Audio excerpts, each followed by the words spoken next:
So just outside the beautiful neighborhood of Brickell is historic Coral Way. This roundabout is brand new, and I think it did great to improve the traffic here. But as we see, historic Coral Way is really made wonderful by these beautiful banyan trees that provide so much shade and beauty to this neighborhood. Whenever I drive down this road on historic Coral Way, it really just makes me feel like I'm at home. Because I do live in Shenandoah, which is on the north side of historic Coral Way, whereas Silver Bluff Estates is on the south side. But as we exited Brickell, the first neighborhood that you get to is called The Roads. And so as we go through the roads, you'll notice that it's commercial high rises in the Coral Way neighborhood. But then as we get to the roads, you notice that the roads themselves are much wider. The homes are larger. There's a lot of space in between each. And they actually have some of the best Halloween trick-or-treating here. People really take pride in their neighborhood. People are out and they're giving away the big candy bars. This is the place where everybody really wants to go and enjoy themselves for Halloween. It's really a beautiful little neighborhood here and the roads, and we've got some modern architecture, we've got some Art Deco, we've got some Mediterranean revivalist architecture. A lot of these beautiful roundabouts really controls the traffic, and what I love the most is you can see the buildings and the lights of Brickell from your backyard. And if you have a two-story, even better. So this is what one of the modern homes that I was talking about here.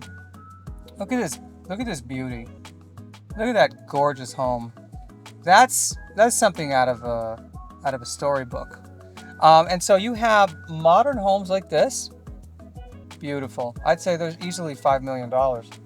And then you have the original older Florida home. That's probably a 3-2 with a 1-car garage. It's still probably at least $900,000. It's all about the land value. You are not in a flood zone. You're right outside the city. You're just north of Coconut Grove. You got Little Havana to the north.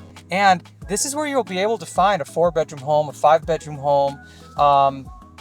They're just larger. They're just larger. And again, the streets, so beautiful. Love the tree canopies too. All the mature trees. So as we approach 12th Avenue, this is the divider between the roads and our following neighborhood of Shenandoah. Shenandoah is a beautiful neighborhood that I call home. I love the tree canopy. I love the architecture, similar to what you see in the roads. Not as much modern, but we do have some modern homes here. We have old Art Deco. We have Mediterranean revivalist architecture, and we have a couple of new 2-story homes.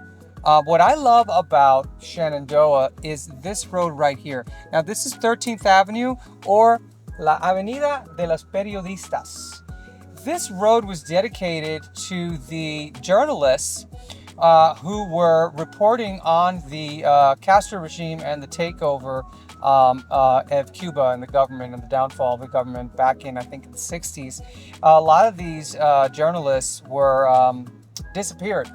And so they dedicated this road that stems from historic Coral Way all the way into the neighborhood of Little Havana, the Avenida de los Periodistas. And I love it because it's a boulevard and it was really meant for walking. And so I very much enjoy going for a walk or going for a jog from historic Coral Way into the neighborhood of Little Havana and then back around to where I call home here in Shenandoah. Check out this beautiful tree. And see, we have lots of shade for folks and beautiful monuments. A lot of people don't realize, look at this gorgeous, gorgeous tree. I got a thing for trees. That's a beautiful tree. It's one of the oldest trees here in Miami. And this leads us right into Calle Ocho. And the thing I love the most about Little Havana, obviously, is the food. The shopping, the nightlife, and the vibe.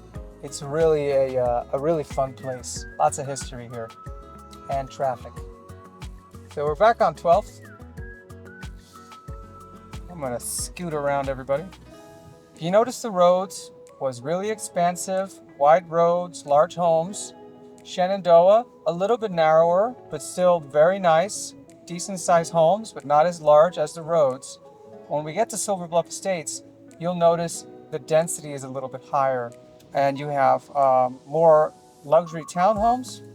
Oops, you have more luxury townhomes of um, what were formerly multifamilies. So that's the difference. But it's all Garden City, just outside the central core of Brickell. As we pass this light over here, you'll see the Museum on the Cuban Diaspora that basically commemorates the fall of the Cuban democracy and the rise of the Castro regime and the ensuing diaspora of Cuban refugees that had to flee the country because of the socialist takeover. There's definitely a lot of history in Miami people don't really know about. And so this driving tour is kind of part of the education. I want people to kind of see Miami in a different light. There are some amazing restaurants here on Coral Way. One of my favorite is Old Lisbon. Great Portuguese food, fantastic flavors, and a really great restaurant that's been there for I think about 40 years. Here we have Old Lisbon on the left. And then this gas station is actually a historic building from the 1930s with a still operating mechanic shop. And actually, really good prices too. They take care of you. I'm going to take you to Shenandoah Park. Shenandoah Park is a community center for the people of Shenandoah, and they have just spent a couple of $1 million revamping the community center with new tennis courts, a pool. We have our voluntary Shenandoah Homeowners Association meetings there, where we just get an update from our local politicians and meet with the police that take care of our neighborhood, talk to the school board leaders, and network amongst the neighbors. And so the Shenandoah Park is coming here on the left. And what I really love about this is that it really just provides a sense of community, a place for people to get together, a library. May even want to do some drone shots of this because they've really revamped this whole place. New pool, just for the community. Tennis courts, basketball courts, lots of green space, and we do trick-or-treating here. We set up like a little scary, I guess, walk for all the kids here in Shenandoah, so they can do their trick-or-treating and get a couple of scares on Halloween. That's Shenandoah Community Center. Across the street, we have this beautiful Art Deco multifamily. It's my dream to actually own one of those because this is architecturally stunning, and you can't beat the cash flow. And we'll head south now, and we'll head to Silver Bluff Estates. And I'll show you the difference in the home styles and the beginning, or actually not the beginning, but the continuation of the underline in Miami, which is built along US 1. And there are homes that abut right next to it in Silver Bluff Estates. So imagine having a walking path, bike path, all illuminated and lit. The city of Miami is really spending a pretty penny on improvements that are for the well-being and enjoyment of the residents. So now as we get into Silver Bluff Estates, you notice the density is a little bit higher. It's just a little bit of everything, like these multifamilies here on the left. And then you also have some new construction of townhomes. But we'll have to go a little bit further east to get to those. Very nice community, very nice place, beautiful mature trees. But you also have some multifamily. Some of these are condominiums, actually. Some of them are apartment buildings. That's what you don't necessarily have in Shenandoah, but you do have here. And this is a good example of a Mediterranean revivalist architecture. You see the round entranceway? That's a telltale sign of Mediterranean revivalist architecture. And then you have here another one that is Art Deco. The city of Miami was really controlling the flow of traffic here in Silver Bluff Estates. For the longest time, they had blocked the roads to prevent any through traffic while they made improvements, added more roundabouts. And here are some of the new construction. These are actually single-family homes, but there are plenty of townhomes with rooftop terraces here in Silver Bluff Estates. So out of all that multifamily zoning, developers have come in and built some beautiful two-story rooftop terrace luxury townhomes. And so you have a little bit of everything here in Silver Bluff Estates. Silver Bluff Estates, just so you know, is on the south side of Coral Way in Miami, north of US 1. You'll notice this row of townhomes that are being developed right over here. And they're moving fast. These are 4 bedrooms, 3 bathrooms, 1 car garage, rooftop terrace. Last I checked, they were selling at around 1.3 million. But it's a huge transformation. You see, we have more here on the right. It's a huge transformation of the area.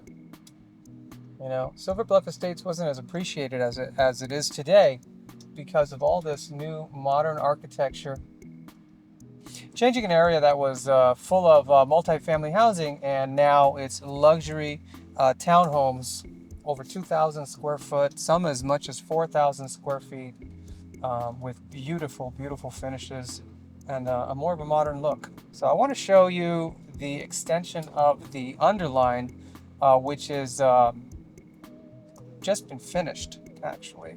All right, so now we're going to drive to the Vizcaya metro station, because I think you'll be able to see the underline from there, and also the pedestrian overpass that I don't think a lot of people know about. But you can walk over the overpass and get right into Coconut Grove. All right, so I'm glad they have this fountain on. Usually it's off. So the fountain is actually done in the style of the Vizcaya mansion. And in here, we'll see the continuation of the underline, which basically is a 10-mile stretch of a linear park. New York has the High Line, Miami has the Underline. And the Underline has lighting, walking paths, biking paths, and it starts all the way at the Miami River, and we'll finish eventually at Dadeland Station. It's got all the mile markers on it too, and some dominoes over by University of Miami. It's pretty cool. That is your driving tour of historic Coral Way. See you next time.